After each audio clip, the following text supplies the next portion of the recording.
Hello, welcome everybody to this week's Ask Ron. We're here at Salmon Falls in Ketchikan, Alaska. Yes, we are. And alongside Ron, we have the Middlebrooks, Ed and Stephanie, along with two of our mentors, Brian and Lynette Wolf. The Wolf Couple! We spent all day out on the water killing fish, didn't we? Yes, we did. I fished all day with these two, and a lot of fish died today. Yes, they did. So we got what, 13 questions? Yes. All right. And the first question is from Melissa in Alabama. Ron, I understand you use seller financing to acquire homes I do. and lease option to sell homes. I do. But when you sell on a lease option, you take responsibility for major repairs for first 30 days. I But do. you are not covered in first 30 days with your purchase and sell agreement. Melissa, you need to get the quick start where I can give you the agreements where we are covered. Believe me, I got everything covered, Melissa. You are covered because the agreement clearly states that the seller is responsible till 30 days after we put a tenant buyer in the house. That's right. Right, Ed? That's right. Okay. Okay, next question. We have Roxanna Sheffield from Florida. Roxanna! Ron, may I advertise for a lease option buyer once the sale agreement is signed, or do I have to wait until the closing?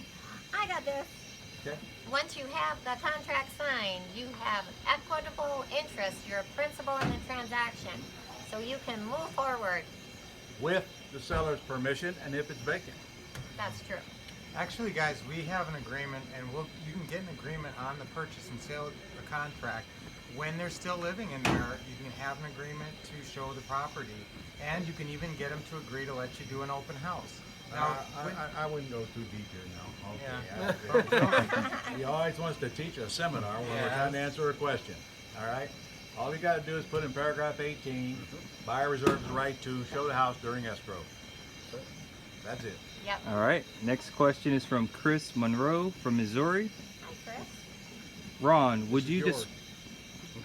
Ron, would you disqualify a potential tenant buyer who recently entered into bankruptcy? If not, is there anything in particular that I should look out for? Do you know the answer? Well, first of all, I'm going to send any of my tenants over to get screened from Screen the Tenant. We're going to take a good look at their background, and I'm going to look at all qualifying factors.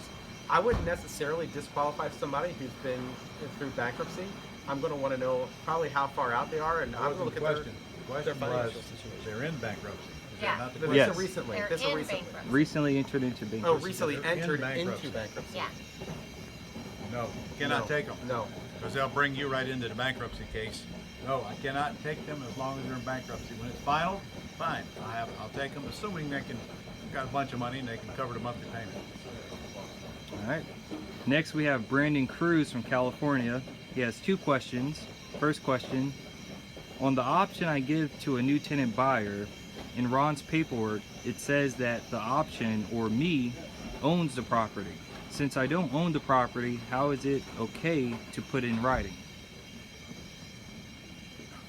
You teach Did that on the you last understand that day. question?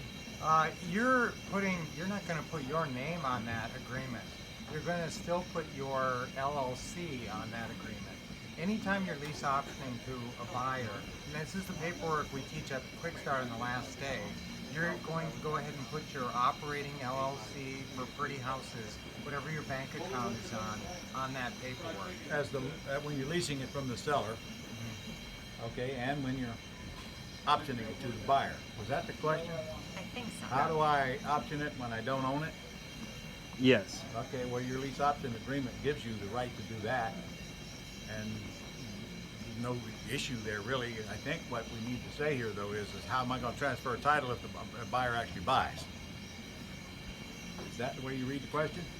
Well, I'll read it again. It says, on the option I give to a new tenant buyer, Yep. in Ron's paperwork, it says that the option, or me, owns the property. Since I don't own the property, how is that okay to put in writing? Oh, I see. Okay, because you have an equitable interest in when you Same got a lease answer. option agreement signed by the seller. Yeah. And if that bothers you, just change it. But you have control of the property. Okay. Of course, there's two different forms there. There's a different form for when you're buying the property from the seller, and a different form for when you're selling it to your buyer. Well, I sure hope so. Absolutely. He's optioning it to the buyer. Both are available on I'm both. assuming he's lease optioning to the buyer. Yeah. He's talking about. exit. Yeah. Okay, question 2 from Brandon. If you can you please explain to me the basic legalities of being able to give an option on a property you don't own, We just did. but have a lease option with the seller? We just did. Yeah. Okay. Equitable interest. All right, next question is from Noam from New Jersey. Wait a minute. I don't think he understands. Is it he or she? The He, Brandon I don't think Cruz. you understand, Brandon, that when you lease option from the seller, you're leasing it with an option to buy, and you also have the right to sublease it, which is built right into that agreement. Okay, thank you. Now, next question is from Naomi in New Jersey. Ron, I want to implement your Pretty House Terms program in a different state. I don't have someone to negotiate the deal with the seller at the house. However, I do have someone who can walk through the property and make sure it's in fact pretty. Should I call the seller after the walkthrough to negotiate the deal and send the seller the paperwork to sign? Your turn. Or would you suggest doing it differently? Okay, first off, the way it works is that you do the closing call with the seller as an investor. The seller makes us the offer. So you're going to work out the 3 main deal points before anybody goes out there. Now you're talking about boots on the ground. You know somebody who can actually walk the house once you've already negotiated on the phone with the seller. The seller makes you the offer. So I think what they're asking is, can I have boots on the ground after everything's been negotiated? You know, purchase price, monthly. Tell them what to do, and remember, you're answering your question. We're not in a boot camp. Okay. Tell them what to do. This is what you need to do. You get on the phone with the seller as an investor, okay? You call the seller, and there's a 3 main deal points that you need to work out. Purchase price, monthly. We already know that. Okay. Okay. You negotiated the best you can. Now you want to send your boots on the ground to the house. Just tell your boots on the ground to put the seller on the phone when they get in the house. That's Case right. closed. Answer done. Next. Well, actually, I want to say one quick thing. In the mentoring program, when we do the mentoring program, that's a huge benefit. Yeah. That when the student goes out there for the deal meeting, Put the mentor on the phone, right? put the mentor on the phone, and we can answer and save any deal. And we would even get on the phone with the person who's your boots on the ground, not Yeah. if it's just you. So honestly, based on that question, we can tell you I've been to the Quick Start School.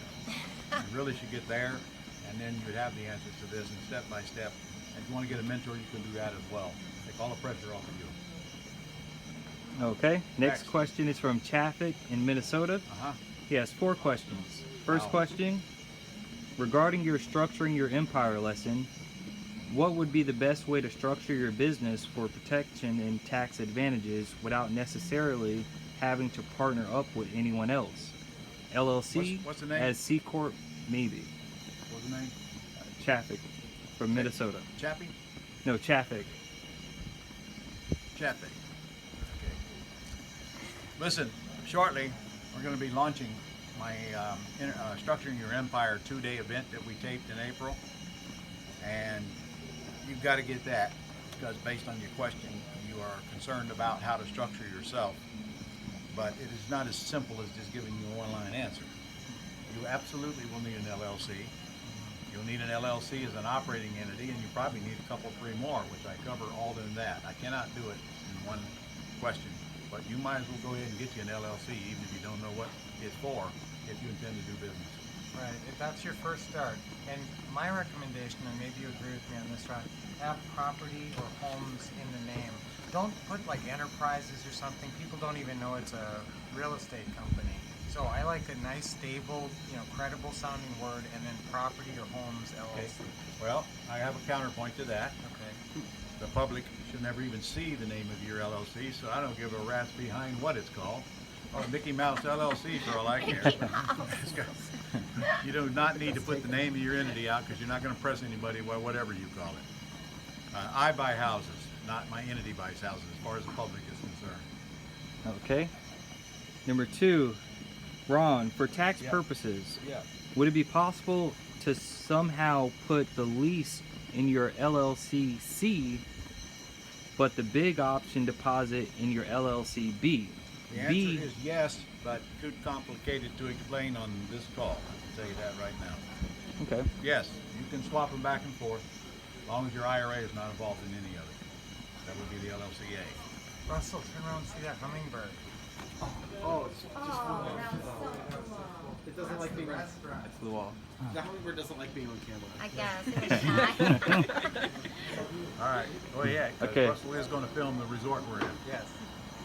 All right, third question from Chafic. Ron, lease optioning with the tenant buyer, how do we put the paperwork for them to buy the property at whatever the value will be at X time in the future? Don't work that way. You name the price when you put them in the house. Okay. 4, how does the closing work to wholesale with a realtor? Meaning to get the property yourself, but then list it with the realtor for an exit. Don't do that. You don't need to list a wholesale property with a realtor. Trust me. You put the property on Craigslist and they're going to be beating down your doors in this marketplace to buy it. The last thing you need is a realtor to suck up a bunch of the money that you can make for yourself. We don't use realtors when we're wholesaling. We don't use realtors in the terms of pretty house business. Now, I bought a lot of houses through realtors, but the seller pays their commission. But today, you have a hard time finding the deals in the MLS. You got to get into the FISBOs. No realtors. Okay. Next is Saegin from New Jersey. 3 questions. First question, Ron. I was wondering if I sold via seller financing a land trust that includes a property in it, will I have to comply with Safe Act/Dodd-Frank? No. To make it short, I want you to forget that Dodd-Frank exists. It doesn't apply to you. Okay.